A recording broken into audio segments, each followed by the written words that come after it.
একটু লবণ, জল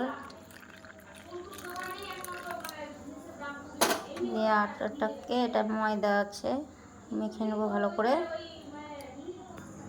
এটা হচ্ছে ধনের পাতা, লঙ্কা দিলাম আর একটু লবণ দিলাম। আর এদিকে আটা মাখাটা হয়ে গেছে। এবার এটা লেবুর রস দিয়ে চাটনি বানিয়ে নেব।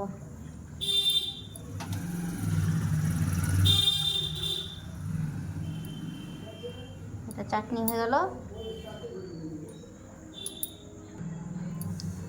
কড়াইটা গরম হয়ে গেছে, আমি এটা উপর থেকে মেখে নেব কড়াইটাতে। এই যে রুটিটা গোটা কড়াইয়ে দিয়ে দিয়েছি। এবার একটু হয়ে যাক ভাজা, তারপরে নামাবো। এই যে এটা উঠতে শুরু করে দিয়েছে, এটাকে আস্তে আস্তে উঠিয়ে নেব।